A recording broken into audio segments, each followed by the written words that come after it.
जिला प्रशासन द्वारा निजी स्कूलों के खिलाफ मनमाने ढंग से फीस वसूली तथा किसी खास दुकान से किताबें और यूनिफॉर्म खरीदने दबाव बनाए जाने की प्राप्त शिकायतों पर आज खुली सुनवाई का एक और दौर संपन्न हुआ।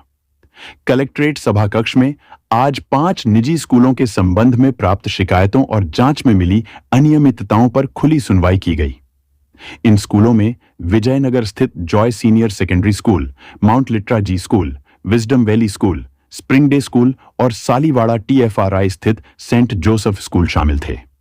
इन स्कूलों के बारे में प्राप्त शिकायतों पर खुली सुनवाई कलेक्टर दीपक सक्सेना ने की।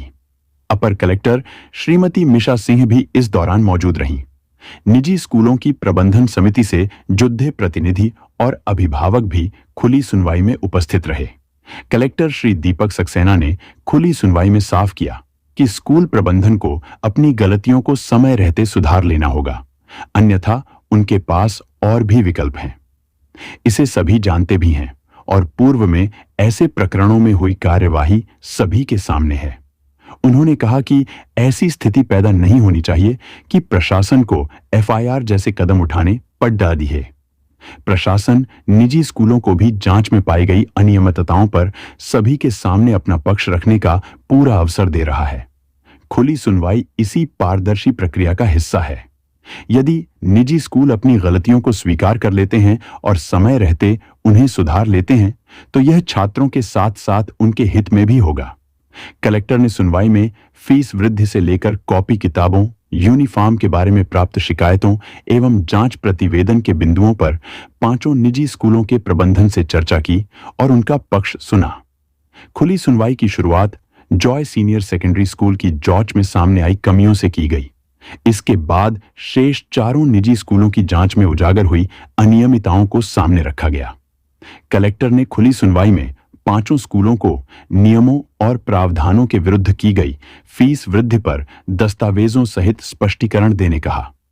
उन्होंने इन स्कूलों के प्रबंधन को पाठ्यक्रम में किताबें लागू करने की प्रक्रिया भी पूछी। श्री सक्सेना ने साफ किया कि हर साल किताबें बदलना किसी भी स्थिति में उचित नहीं है। इससे स्कूल की छवि पर भी दाग लगते हैं। प्रकाशकों और किताब विक्रेताओं के साथ साठ-गांठ का संदेह पैदा होता है तथा अभिभावकों पर भी आर्थिक बोझ बढ़ता है। उन्होंने जॉय सीनियर सेकेंडरी स्कूल, जहां हर वर्ष अधिकांश किताबें बदल दी जाती हैं, का उल्लेख करते हुए कहा कि पाठ्यक्रम चयन समिति द्वारा एक वर्ष किसी किताब को चुना जाता है तो उसमें ऐसी क्या खामी आ जाती है जो अगले साल ही उसे हटा दिया जाता है। उन्होंने इसे अनुचित बताते हुए कहा कि इससे बेहतर यह है कि किताबें बदलने की अपेक्षा उस समिति को बदल दिया जाए जो हर वर्ष नई नई किताबें पाठ्यक्रम में शामिल करने की सिफारिश करती है।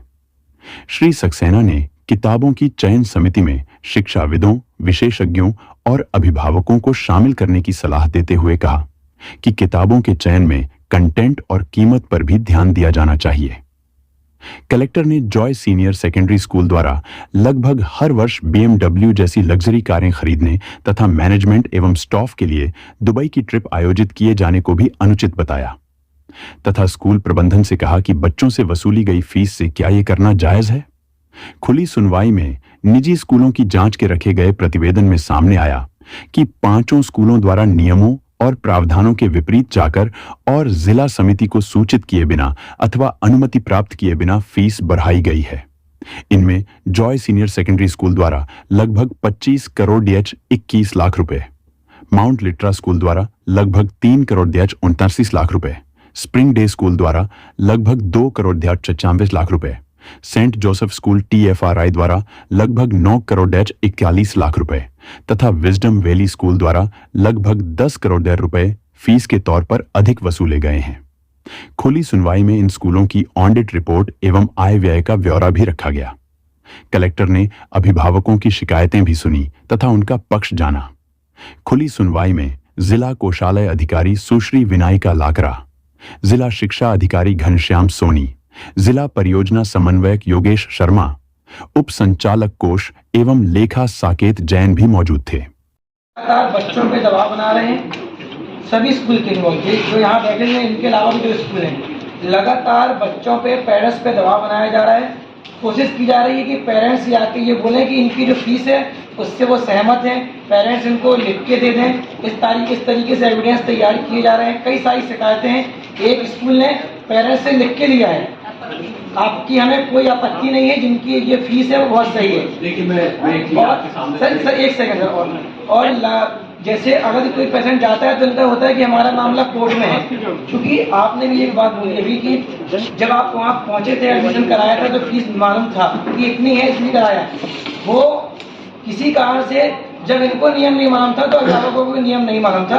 आज जब हमको जानकारी मिल गई तो हम अपने हर एक अभिभावक हक के लड़ने के लिए तैयार है। और यहाँ से वो बोलना, शायद आपके तरफ से बोलना वो सही चीज है कि फीस देना चाहिए, पर एक भी अभिभावक जो पेरेंट्स एसोसिएशन से जोड़ता जा रहा है, लगभग 27 साल हो चुके हैं, वो जब तक फीस जमा नहीं करेगा जब तक ये घुटने नहीं टेकते।